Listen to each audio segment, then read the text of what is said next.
All right. We'll call the meeting to order at 6:31. First thing will be our flag salute. I pledge allegiance to the flag of the United States of America and to the republic for which it stands, one nation, under God, indivisible, with liberty and justice for all. All right. Roll call. Ms. Bollenbacher. Here. Mr. Chandler. Here. Ms. Compitello. Here. Mr. Lavasser, absent. Mr. Marks. Here. Mr. Oliverio. Here. Mr. Radilla is absent. Mayor Perry. Here. Solicitor Corbel. Here. And myself. We have a quorum. All right, great. Okay. Okay, the first one is the consent agenda. So the minutes from November 10th, 2022, and the bill list from November 21st, 2022 are both on the OneDrive. We have a motion to approve the November 21st, 2022 consent agenda. Oh, of 2022, 21st. So moved. Mr. Marks, Second. Ms. Compitello. All in favor? Aye. Opposed? Okay, motion passes. Public comments on agenda items. At this time, citizens may address the Crafton Borough Council on any issue appearing on today's agenda. Only residents and taxpayers of the Borough of Crafton will be permitted to address the council. Comments on non-agenda items will be taken at the end of tonight's meeting. Speakers will be permitted to speak for a maximum of 3 minutes. Groups of people will be required to designate a spokesperson to represent them before the council, who may speak for a maximum of 5 minutes. Please sign in or raise your hand on Zoom. State your name and physical address for the record. Do we have anybody signed in? No. Nope. Anybody on Zoom? Nope. Okay. All right. The written reports from October 2022, which include the treasurer's financial statement, the Act 511 and trash collection and property tax collection, police, building inspection, code enforcement, and library are all on the OneDrive for review. Any questions or comments from council? Okay. President's report.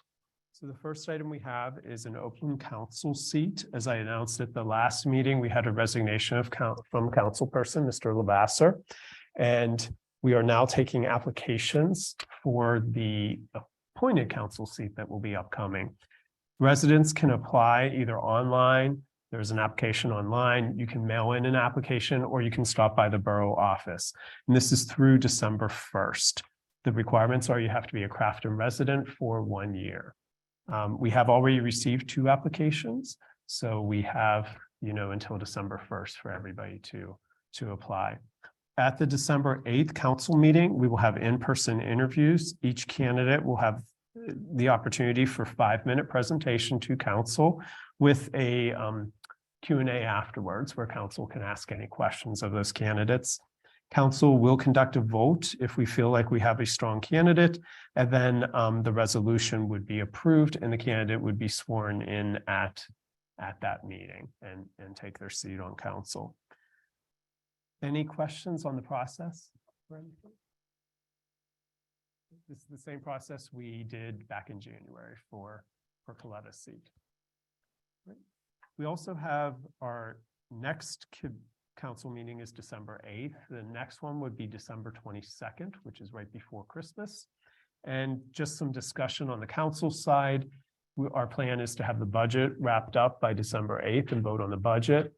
Hopefully have the council person appointed on the December 8th meeting and handle any other business that we would need to conduct by that time. So any thoughts on that meeting, on either canceling it, still keeping it? I'm open to canceling it.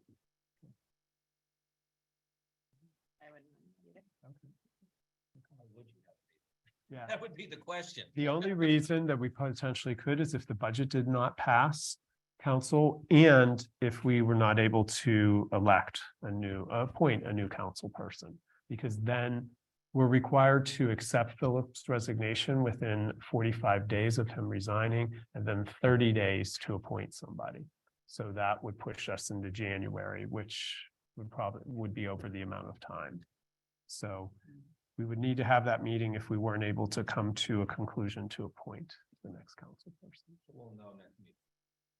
Because the budget will be. Oh, yeah, December 8th. You'll have Yeah. the thing, Mhm. And there'll be a motion on December 8th, canceling the meeting, and we'll just take that off. If we can't come to a If we can. consensus. Otherwise, it would just be December 22nd at 7:15. I do have a quick question. Just as I recall correct, there was the affidavit of residency. Yeah. Is that going to change the actual date that they can be sworn in? No, so what we're going to do is Doug will send each candidate an affidavit prior to that. So they will have to get it notarized prior to on December 1st. So once we get all the candidates, we'll send them the affidavits. Even prior to that, we can do that. They will need to bring it to the meeting. The mayor will confirm that it's legit and then she can swear them And in. if they don't, they just don't sit until January.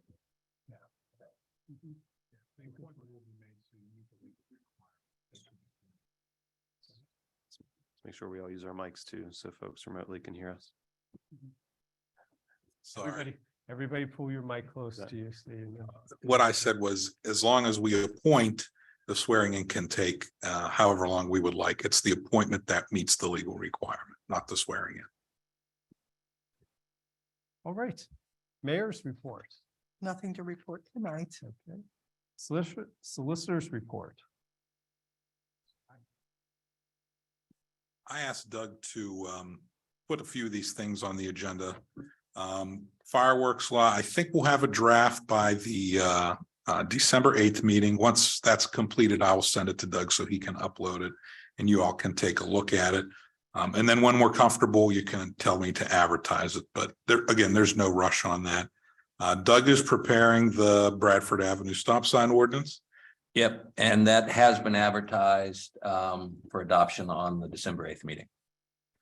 And then the two ordinances that we talked about previously, these are both non-policy ordinances that are updates are required by state law. That's the UCC code update and the Act 57 property tax penalty waiver. If there aren't any objections, we will advertise that. I think we have time still, Doug, for the December 8th meeting.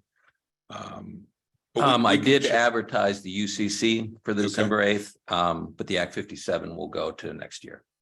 Okay, it has to be done by January 9th. Oh, wait, no, I'm sorry. UCC, flip that. Yeah, that's right. Yes, flip Because you that. asked me if we could, yeah, Yeah. okay. So we'll do the UCC next year and the Act 57 will be on the 12th. So, or the 12th, the 8th. And that's the end of my report.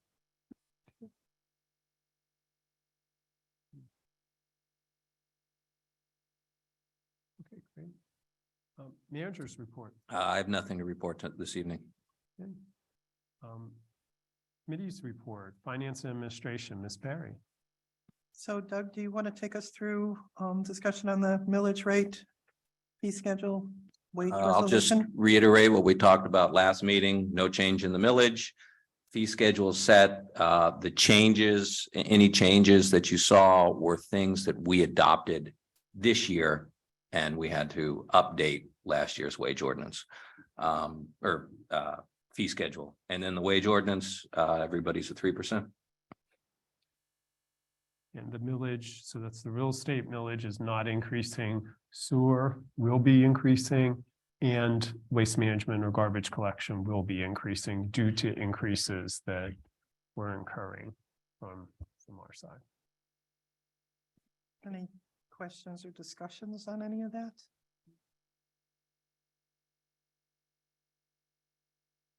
Can we share how much they'll be increasing? Yes. I remember. The garbage is at 265, I want to say, from 250. And it was on the OneDrive. These are all on the OneDrive. And the sewer, I can't honestly remember what the increase was on the sewer, but it's under. the- Waste management was $15 increase, 12 is going right to waste management. On the sewer, we just incorporated the 11% increase, or is it 7%? we just mirror what Alcazan's increase is. So we just go along with what they do because our cost goes up as well. So we just mirror the Alcazan rate. And they're all listed, and all the changes, which Doug did a great job, they're all redlined. So any of the changes on the fee schedule or the wage rates are all redlined on there.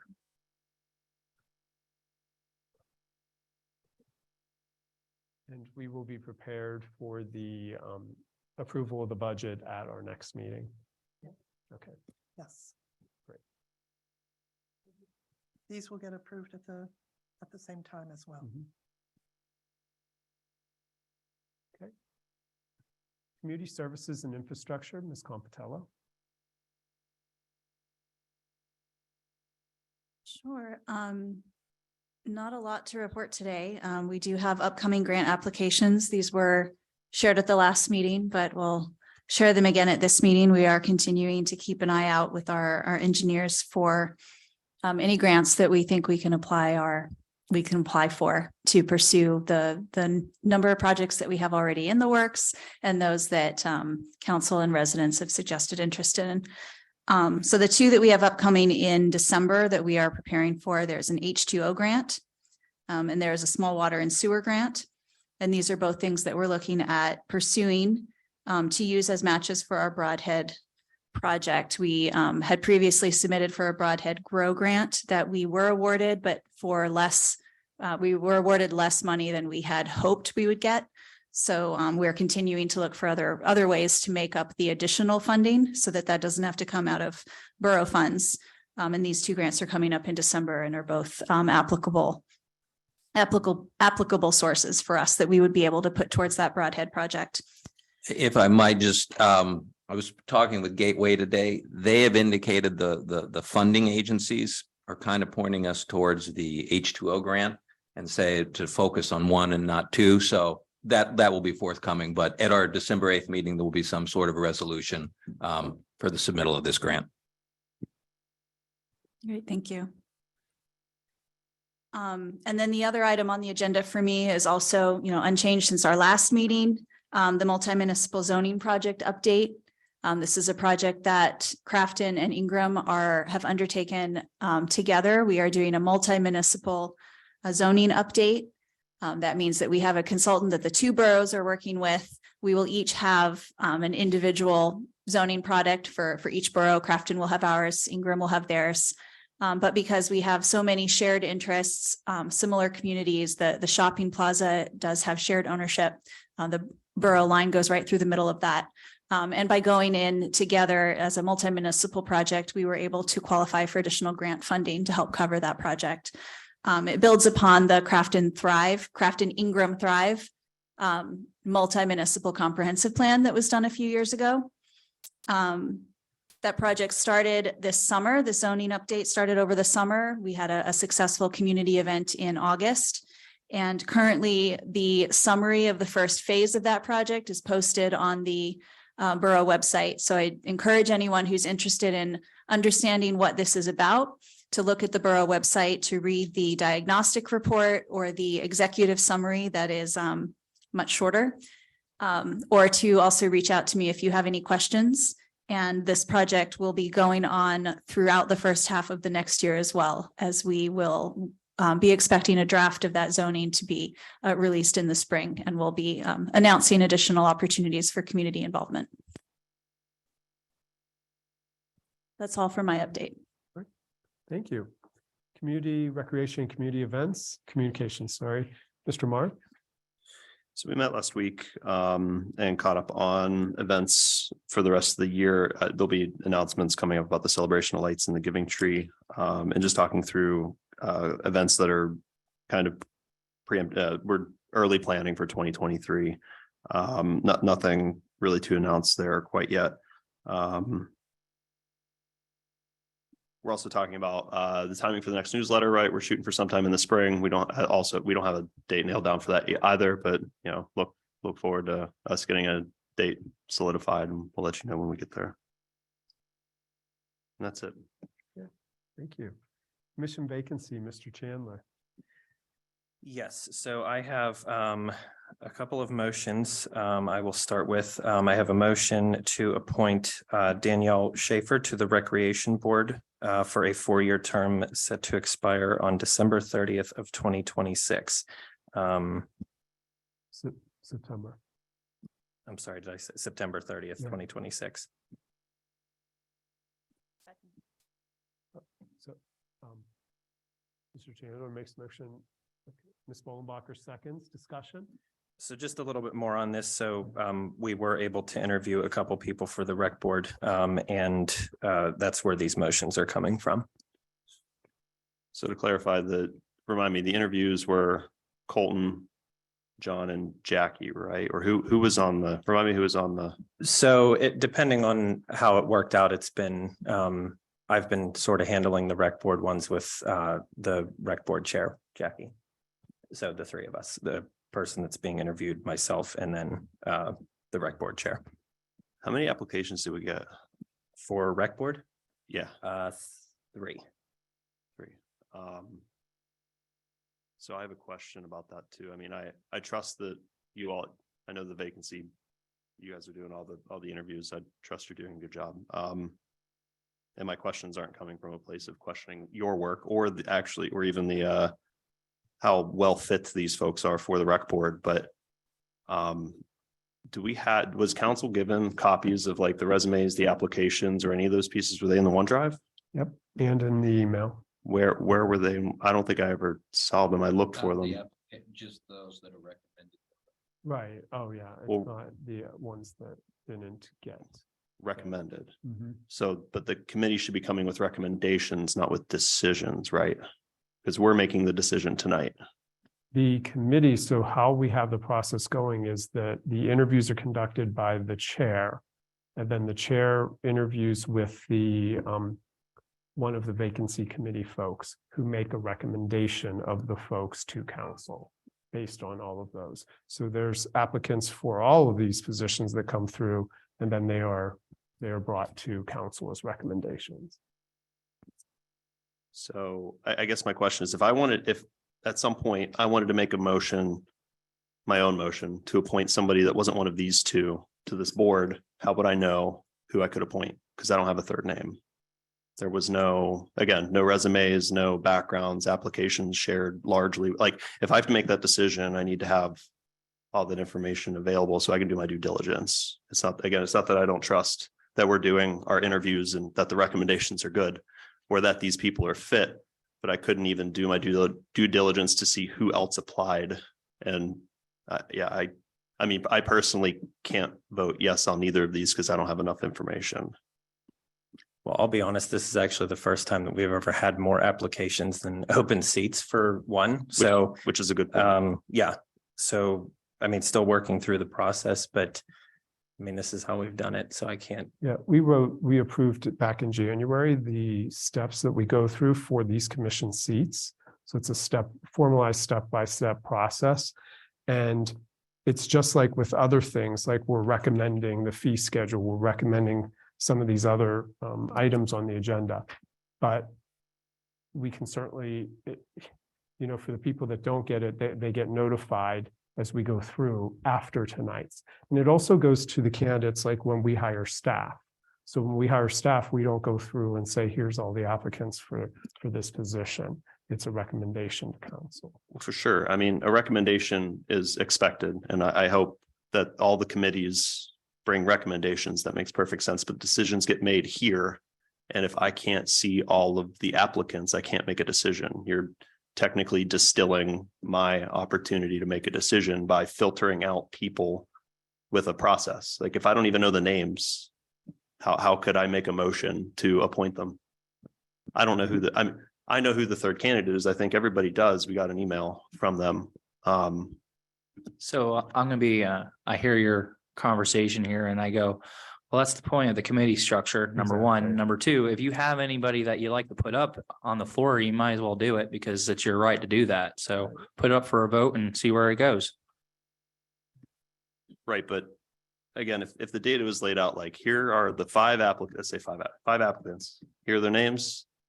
Here, they applied, yes, here's the information, here's all their information, their qualifications. Did they show up to their interview that was scheduled? Yes or no? Did they come with a recommendation from the committee? Yes or no? Because again, I can't even, Yeah, so from my experience, if you had a lot of interest in this, I would have hopped on board with Colton and had some conversations in those committee sessions to sort of go through the process. So I hear you loud and clear, and for the public, that is the purpose of the committee structure, and I hear your concerns as well, but a lot, that's the yeoman's work is done in committee, so that's just my opinion. Thank you. Can I address a question that he asked that wasn't necessarily answered? So, because I don't know the answer to this. So he said, Justin, you said, if you wanted to make a motion personally that is not on this agenda, when can you do that? I don't know the answer to that. no, Obviously not right now, because this has The to motion is on the either, table. right. This motion's on the table right now. So if we wanted to make a motion to appoint somebody else, you're making these, and this is what goes I'm through. not worried about the order of operations here, guys. We would obviously work through the motion on the table, but if it's some rec board, appointing people to the rec board is on the agenda, and I could make a motion to appoint anybody who applied and went through the process to the rec board tonight, right? I would be able to. You can make a motion to appoint anybody, that even Right, whether they sure. applied or not. So, but our process is that people go through the application, we confirm their years of residency, 1 year of residency, and then they go through the interview process to make sure that they're qualified. I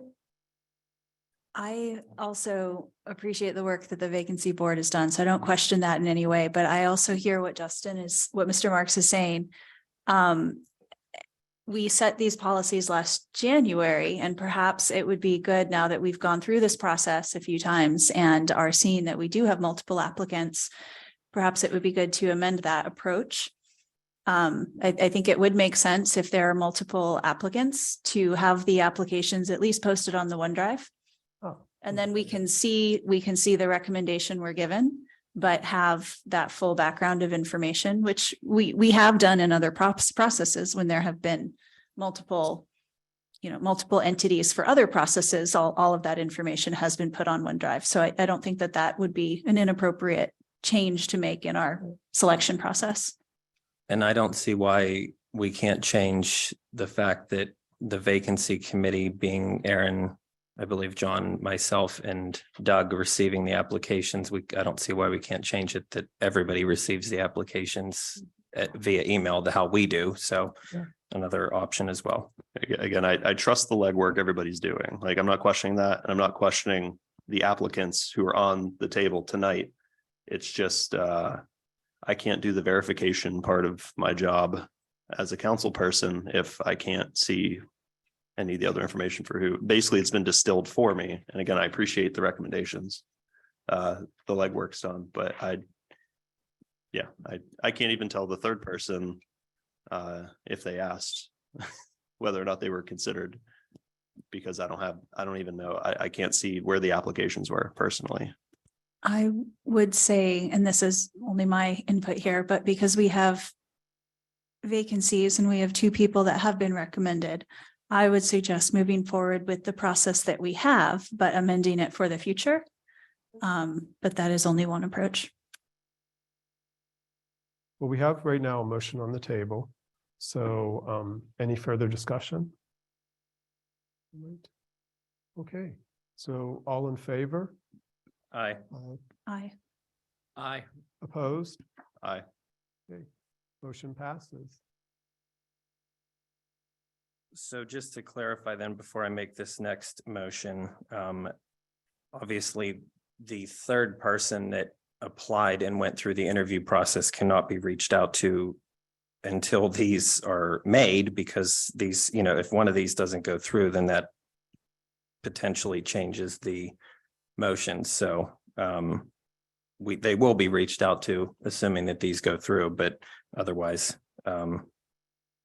that's why they haven't been reached out to up to this point. So with that said, I have another motion to appoint Pamela Polkalnik to the Recreation Board to fill a vacancy for a term set to expire December 31st of 2023.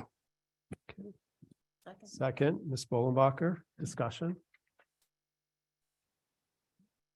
Hearing none, all in favor? Aye. Opposed? Aye. Okay, motion passes. Okay, so with that, we have a couple current positions still open. We still do have a alternate for the Civil Service Commission, excuse me. We have interviewed somebody for the library board, but we are still pending a little bit more information for that one before we can send it through as a recommendation potentially. And then upcoming, we will have a zoning hearing board spot available at the end of the year on December 31st of 2022. And that is all I have. And starting in January, we will have a whole new slate of openings. That will occur. So, all right, council government, COG, Mr. Rodilla is not here.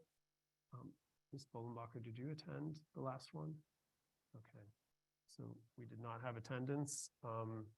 Mr. Rodilla did not go to the November meeting. So we have our December meeting we are hosting here on December 15th at 6:30 is not open to the public. The council members are invited to attend. Great. Community announcements. Upcoming council meeting and budget adoption, Thursday, December 8th, 2022 at 7:15. So that's going to be lots of items going on during that meeting, and we have it scheduled for 7:15. So we'll be going through a lot. Celebration of Lights, Saturday, December 3rd at 5 p.m. Join in the festivities with Crafton Recreation Board as we welcome the holiday season by turning on the lights in Crafton Park. There will be crafts for kids and classical holiday music.